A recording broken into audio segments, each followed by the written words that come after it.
River duduk dalam lembah kan. So dia keliling dia semua bukit kan. So masa serang dulu, bukit ni semua penuh dengan tentera-tentera Serbia. So macam atas ada macam askar-askar, sniper jalan raya dia pun tutup apa semua. Tapi orang Sarajevo ni mula-mula dia ingat macam latihan je. Lepas 3 hari baru dia sedar actually dia kena serang lah. Kena serang dengan tentera dia sendiri. Dengan tentera dia sendiri. Masa dulu kan Yugoslavia. So macam tentera dia sendiri lah serang. Itu masa mula-mula dia tak percaya. Gitu lah. Sembayang keadaan masa tu. Macam mana rasa rakyat masa tu punya takut? Tak ada benda kan serang. Alright. Sampai tu lah. Jom.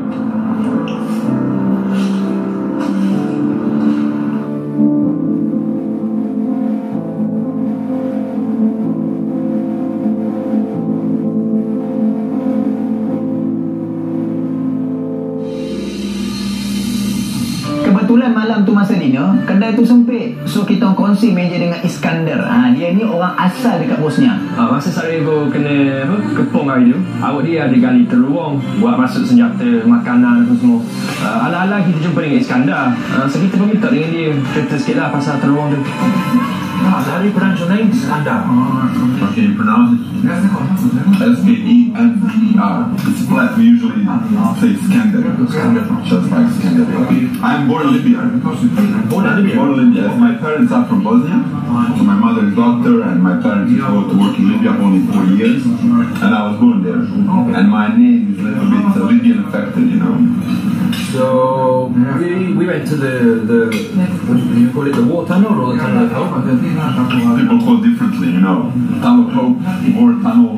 The official name of that place is Object DB, actually. Object DB, yes. That's the code name.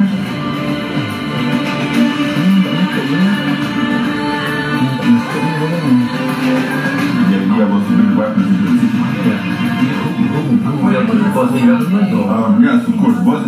The tunnel actually was built by Bosnian people, by Bosnian soldiers within Bosnian army. Within Sarajevo? Within Sarajevo, yes. But actually, the idea is the tunnel used to connect Sarajevo and free Bosnian territory. So one part of the tunnel was built from the city, and the other part goes from the free part. So meaning that not the whole tunnel was built by people of Sarajevo, only the inside part. And they met in the... Yeah, they met somewhere around the middle. And this was around what year? It was tunnel was dug in July 93.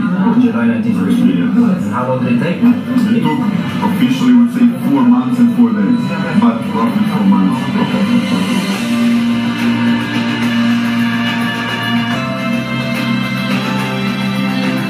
Its main use was to bring weapons in. Because weapons predominantly the reason, but because when the war broke out, we were completely surrounded. There was no way out of Sarajevo. There was Serbian army completely surrounded Sarajevo, and we were fighting for 1 year, and we usually say 1 year, 4 months. We were resisting, people of Sarajevo were resisting and defending the city without any weapons coming into the city. And when 1 year war passed, we came up with this idea of the tunnel because of big weapons. So how did you resist with no weapons? We had a lot of education, you know, so people who live in this city, they defend their families, their friends, themselves, you know. When you fight for your family, your state is much greater, you know, so you're much more motivated. It's not that we absolutely had nothing. I mean, when the war broke out, people had some weapons in their homes, you know, private stuff, what police could contribute, and some other source of weapons, but never close to what the enemy side had. I mean, it's infinitely stronger, but we had much more education, so that helped.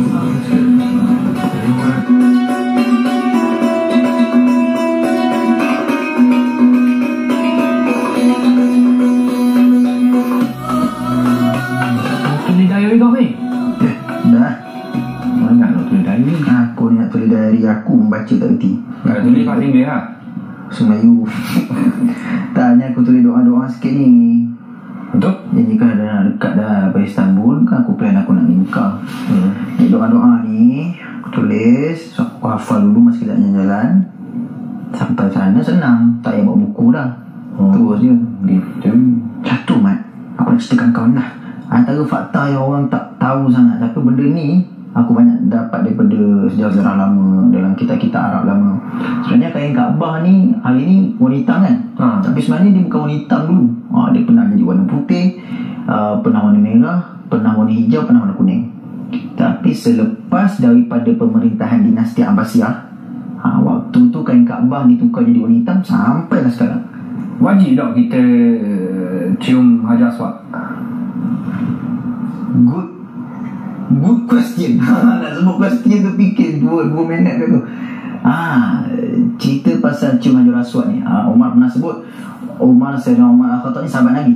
Dia kata, engkau ni batu, kalau bukan kerana Nabi pernah cium kau, aku tak nak cium kau. Maknanya kita cium tu bukan sebab batu tu istimewa dia apa pun, tapi sebab kita mengambil, orang kata, contoh dan teladan daripada Nabi tu cium. So kita ambil orang kata hikmah, ambil dia punya fadilat daripada kesan ciuman Rasulullah SAW. Tapi senang kalau ikut jawapan tu, maknanya sunat je lah. Macam mana tutup lampu ni? Benar tak bila kita ni ada dipanggil kelapa? Kelapa? Kelapa nyong. Bukan kelapa nyong. Kelapa lah. Tak, mu try tepuk tangan kali tengok di mana kelapa. Okey.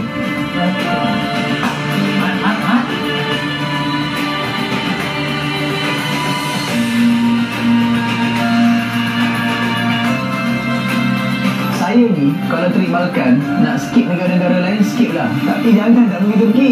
Sebab Turki ni saya tahu dia ada masjid-masjid lama dan sejarah Islam dia sangat menarik, sangat banyak.